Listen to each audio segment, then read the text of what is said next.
វាជាអាងសម្រាប់ដាក់មេពូជខ្យងពូជខ្យងយើងដាក់ខ្យងក៏បានដាក់ត្រីក៏បានតែយើងចាំខ្យងលាយជាមួយត្រី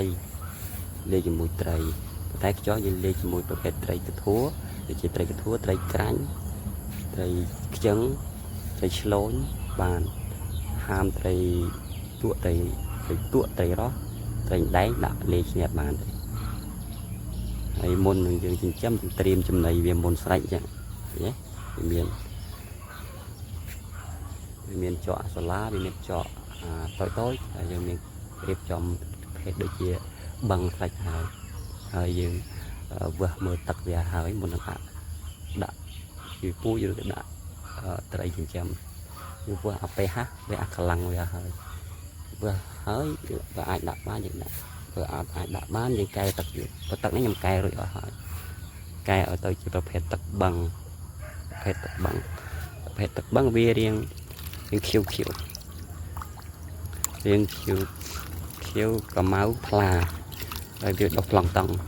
នៅខាងក្រៅវាមានប្លង់តង់ដោយសារវាដុះជាជាតិស្លែច្រើនដោយសាររយៈពេលទុកនេះវាជិត10ថ្ងៃហើយធម្មតាយើង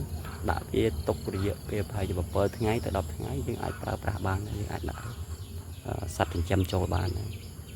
ហើយយើងត្រៀមចំណីវាស្រេចដាក់ចូលពេលយើងដាក់ចូលទៅវាមានចំណីស៊ីស្រេចអញ្ចឹងសត្វដែលយើងដាក់ចូលវាអត់អន់ទេវាមានកម្លាំងខ្លាំងហើយវារស់នៅបានដូចជារស់នៅក្នុងបឹងដែរដោយសារយើងកែច្នៃវាទៅជាប្រភេទទឹកបឹងហើយមានបន្លែចំណីធម្មជាតិដូចជានៅក្នុងបឹងដែរ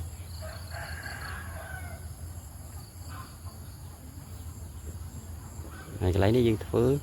សម្រាប់ទុកឲ្យខ្យងឡើងពងខ្យងបឹងវាចូលចិត្តពងនៅលើដី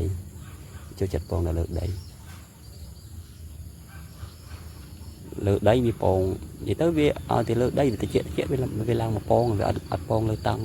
ឡើងលើតង់ពងវាអត់ឡើងតង់ពងតែវាពងនៅលើនោះគោដើមគោដែលខ្ញុំបន្តែអានោះដើមគោវាចូលចិត្តពងលើដើមគោដែរដើមគោបន្តែទាំងវាឡើងពង